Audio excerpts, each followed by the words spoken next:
Hola a todos.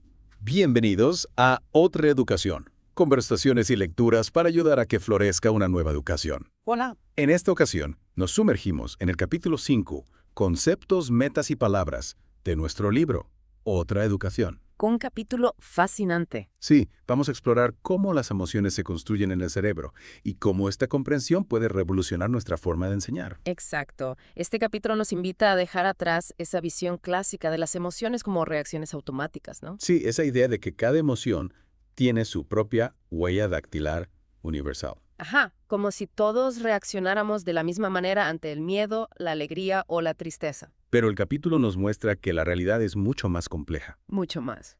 Por ejemplo, ¿recuerdan el estudio con la tribu Imba en Namibia? Claro, un estudio que nos hace cuestionar nuestras suposiciones. Se les mostraron fotos de expresiones faciales occidentales, y los Simba no las interpretaban como nosotros. No podían identificar emociones específicas como la tristeza o la ira. Lo que nos dice que la cultura y el contexto juegan un papel fundamental en cómo experimentamos las emociones. Sin duda, nuestras experiencias modelan la forma en que entendemos y expresamos las emociones. Y esto nos lleva a la teoría de la emoción construida, ¿cierto? Exacto, esa es la clave. ¿Puedes explicarnos un poco más sobre esta teoría? Claro. Imagina las emociones como un rompecabezas, ¿de acuerdo? Me gusta esa analogía, así que... Las piezas del rompecabezas son nuestras experiencias pasadas, nuestra cultura, el contexto del momento. Ya veo, y nuestro cerebro. Nuestro cerebro junta esas piezas para crear la emoción que sentimos. No nacemos con un set de emociones predefinidas. Es fascinante, o sea, las emociones se construyen a lo largo de nuestra vida. Precisamente. No son respuestas fijas e inmutables. El capítulo nos da un ejemplo muy claro con Serena Williams. Sí. La foto de Serena. Dependiendo de si sabemos que está ganando o perdiendo un partido, interpretamos su expresión facial de manera diferente. Totalmente. La misma expresión puede significar alegría o frustración, dependiendo del contexto. Es increíble cómo el contexto cambia nuestra percepción de la emoción. Y no solo la percepción, sino también la emoción que sentimos nosotros mismos. Claro, porque al final las emociones son experiencias subjetivas. Exacto. Y como educadores debemos ser conscientes de esa subjetividad. ¿Cómo podemos aplicar esta comprensión de las emociones en nuestra labor docente? Bueno, si las emociones se construyen, significa que podemos ayudar a nuestros estudiantes a construirlas de una manera saludable. Es decir, no solo se trata de controlar las emociones negativas, sino de enseñarles a comprenderlas y usarlas como herramientas para su desarrollo. Precisamente. Y aquí es donde entra en juego el lenguaje. El capítulo menciona el nicho afectivo, ¿no? Sí, como un radar que detecta lo que es importante para nosotros a nivel emocional. Y ese radar se expande a medida que aprendemos nuevas palabras para nombrar nuestras sensaciones. Correcto. Pensemos en un niño que solo conoce la palabra enojado. Si siente frustración, tristeza o decepción, lo va a englobar todo bajo la etiqueta de enojo. Exacto. Al darle más palabras, le damos más herramientas para comprender y expresar sus emociones con mayor precisión. Claro. Es como si le diéramos un mapa más detallado de su propio mundo emocional. Esa es la idea. Y al comprenderlas mejor, puede aprender a regularlas de manera más efectiva. Es fundamental. Sin duda. Y este mapa se vuelve aún más complejo cuando hablamos de las metas Las metas son como brújulas que guían nuestras acciones. y que dan forma a nuestras emociones, ¿verdad? Por supuesto. Sí, nuestra meta es aprender a tocar un instrumento, por ejemplo. Ajá. La alegría que sentimos al dominar una nueva melodía estará ligada a esa meta. Si abandonamos la meta, la emoción cambia. Entonces la emoción no solo depende del resultado, sino también de la meta que nos hayamos fijado. Exactamente. Las metas nos dan un marco para interpretar nuestras experiencias emocionales. Y esto nos lleva a una pregunta interesante. ¿Qué pasa con los animales? Ah, esa es una gran pregunta. ¿Tienen emociones como las nuestras? Mi perro, por ejemplo, parece sentir una furia real cuando ve a otro perro en la calle. El capítulo argumenta que, si bien los animales experimentan afecto, la mayoría no experimenta emociones como las nuestras. ¿Y cuál sería la diferencia clave? La capacidad de construir conceptos abstractos, como las metas. Ya veo. Los humanos, gracias al lenguaje, podemos imaginar futuros posibles, establecer metas complejas, y nuestras emociones se ven afectadas por ese proceso. Exacto. Nuestras emociones están entrelazadas con nuestra capacidad de pensar en abstracto, de proyectarnos en el tiempo. De construir narrativas sobre nosotros mismos y el mundo que nos rodea. Precisamente. Y esa capacidad, mediada por el lenguaje, nos da una flexibilidad emocional que no vemos en la mayoría de los animales. Es realmente fascinante. Entonces, volviendo a la educación, Sí, volvamos a lo que nos interesa. ¿cómo podemos aplicar estas ideas en el aula? Bueno, el capítulo nos da algunas pistas muy valiosas. En primer lugar, debemos recordar que el estrés crónico, la adversidad, impactan en el presupuesto corporal. El presupuesto corporal. ¿Puedes explicarnos un poco más sobre este concepto? Claro. Es una forma de entender cómo el cerebro gestiona la energía del cuerpo. Piénsalo como una cuenta bancaria. Interesante. Continúa.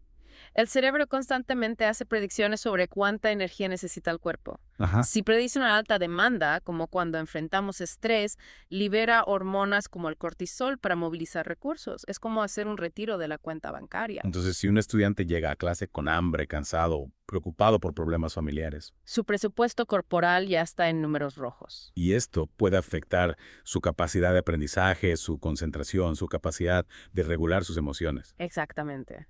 Es como si estuvieran intentando aprender con la batería baja. Esa es una buena analogía. Y aquí es donde entra en juego la importancia de crear un ambiente de aprendizaje seguro y positivo. Un ambiente donde los estudiantes se sientan apoyados, comprendidos y donde se les den las herramientas para gestionar su presupuesto corporal. Un ambiente que les permita recargar sus baterías emocionales. Exactamente. Y donde se les enseña a usar el lenguaje para construir emociones saludables y alcanzar sus metas. Y no olvidemos que el cerebro de un niño es increíblemente adaptable. El capítulo habla de la neuroconstrucción, ¿verdad? La idea de que las experiencias modelan la estructura del cerebro. O sea, no es solo cuestión de genética. No, para nada. Las experiencias que les brindemos a nuestros estudiantes pueden literalmente cambiar la forma en que se conectan sus neuronas. Es increíble pensarlo así. Imagina el cerebro como un jardín, ¿de acuerdo? Me gusta, me gusta. Las experiencias son como el sol y el agua que ayudan a que las plantas crezcan. Y el lenguaje. El lenguaje es como un jardinero que guía su crecimiento, al hablar con los niños sobre sus emociones, al darles las palabras para nombrarlas. Estamos ayudando a que esas conexiones neuronales se fortalezcan. Exactamente. Entonces, cada vez que les enseñamos una nueva palabra para describir una emoción, estamos literalmente ayudando a construir su inteligencia emocional. Así es. Y no solo las palabras son importantes, sino también nuestras acciones, nuestras expresiones faciales, el tono de nuestra voz. Todo esto transmite información emocional que los niños absorben. Es decir, somos modelos a seguir para ellos, incluso cuando no somos conscientes de ello. Exacto.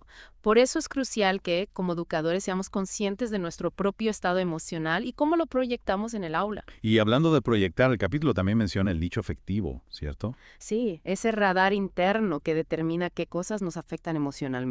Y ese radar se va ajustando con el tiempo, ¿verdad?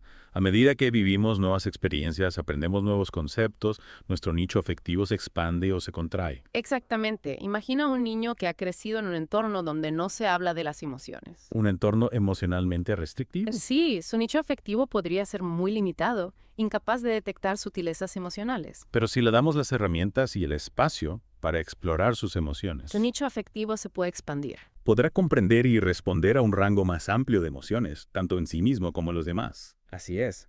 Y esto es fundamental para desarrollar la empatía, la capacidad de comprender y conectar con las emociones de los demás. Claro, la empatía es esencial para construir relaciones saludables y para crear un clima de respeto y comprensión en el aula. Exactamente. Y al comprender cómo funciona el nicho afectivo, podemos ayudar a nuestros estudiantes a expandirlo, a ser más sensibles a las emociones de quienes los rodean. Entonces, la educación emocional no solo se trata de gestionar las propias emociones, sino también de comprender y responder a las emociones de los demás. Correcto. Y aquí volvemos al poder del lenguaje. ¿En qué sentido? El capítulo nos recuerda que las palabras no solo nos ayudan a nombrar las emociones, sino que también pueden influir en cómo las experimentamos. Es decir, las palabras pueden tener un impacto real en nuestro estado emocional. Exactamente. Piensa en la diferencia entre decir estoy enojado y decir estoy un poco frustrado. Claro, la primera frase tiene una carga emocional mucho más intensa. Y esa intensidad puede afectar nuestra forma de actuar, de pensar, incluso de sentir. Entonces, al enseñarles a los niños un vocabulario emocional más amplio y matizado, Les estamos dando herramientas para regular sus propias emociones. y también para comunicarlas de una manera más efectiva y constructiva, Por supuesto, imagina un niño que en lugar de decir te odio, puede expresar me siento herido por lo que hiciste. es una gran diferencia. En lugar de atacar, está expresando sus sentimientos de una manera más asertiva. Exactamente. Y al hacerlo, abre la posibilidad del diálogo, de la comprensión, de la resolución del conflicto. Entonces, al enseñarles a los niños a usar el lenguaje para expresar sus emociones de manera precisa y respetuosa, Estamos contribuyendo a crear un ambiente más positivo y pacífico en el aula. y también estamos sentando las bases para que se conviertan en adultos capaces de comunicarse de manera efectiva, de construir relaciones saludables y de contribuir a una sociedad más justa y compasiva. Este capítulo realmente nos está dando una nueva perspectiva sobre la importancia de la educación emocional. Y nos está mostrando el poder que tenemos como educadores para ayudar a nuestros estudiantes a construir una relación saludable con sus emociones. Ahora entendemos que las emociones no son un obstáculo para aprendizaje, sino una parte integral del mismo. Y que al integrar la educación emocional en nuestras prácticas pedagógicas, estaremos preparando a nuestros estudiantes para un futuro más brillante, tanto a nivel personal como social. Hablando de futuro, el capítulo también menciona un concepto que me ha intrigado: el presupuesto corporal. Sí, es una metáfora que nos ayuda a comprender cómo el cerebro gestiona la energía del cuerpo. Imagina que tenemos una cuenta bancaria con una cantidad limitada de energía. ¿Y cómo funciona esta cuenta bancaria? Bueno, cada vez que enfrentamos una situación estresante, como un examen, una discusión o incluso una tarea difícil, nuestro cerebro hace un retiro de energía de esa cuenta. Es decir, el estrés nos cuesta energía. Exactamente.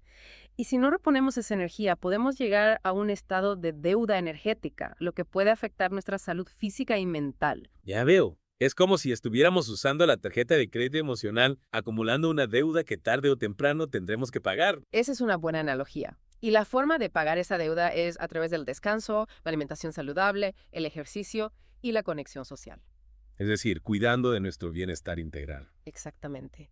Y aquí es donde entra en juego la importancia de enseñarles a nuestros estudiantes a gestionar su presupuesto corporal.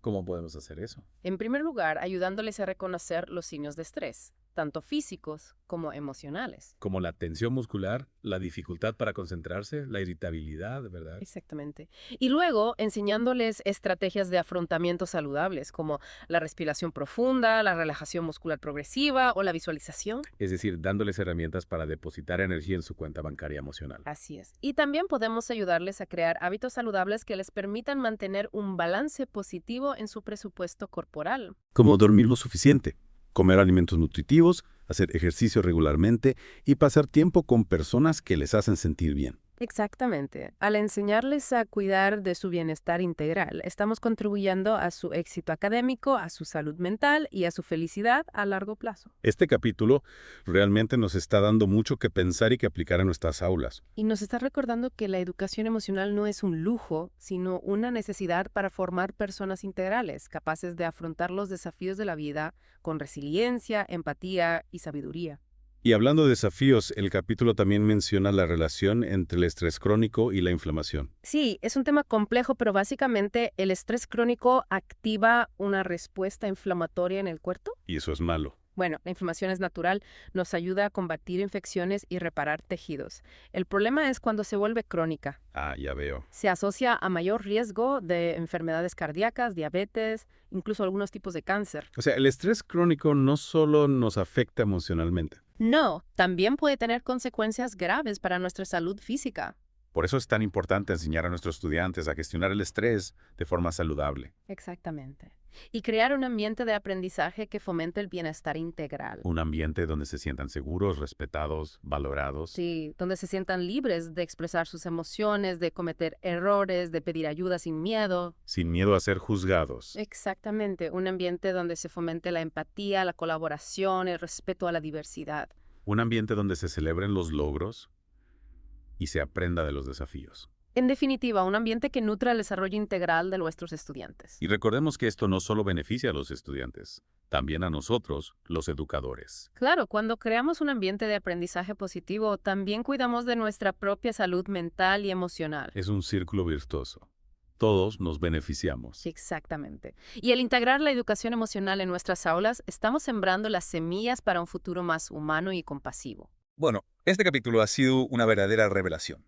Hemos aprendido que las emociones no son entes abstractos e incontrolables. Son construcciones dinámicas. Que podemos comprender, gestionar y transformar. Exactamente. Hemos descubierto la importancia del presupuesto corporal, de la neuroconstrucción, del nicho afectivo, del lenguaje. Conceptos clave que nos ayudan a comprender la complejidad de las emociones y a integrar la educación emocional en el aula. Este capítulo nos ha dado un mapa para navegar por el fascinante mundo de las emociones. Y nos ha inspirado a seguir explorando este territorio con curiosidad, compasión y compromiso. Agradecemos por compartir su sabiduría con nosotros y los invitamos a seguir profundizando en estas ideas. Apliquen lo aprendido en sus aulas, compartan sus experiencias con otros educadores y sigan construyendo una otra educación, conversaciones y lecturas para ayudar a que florezca una nueva educación más humana y significativa. Hasta la próxima.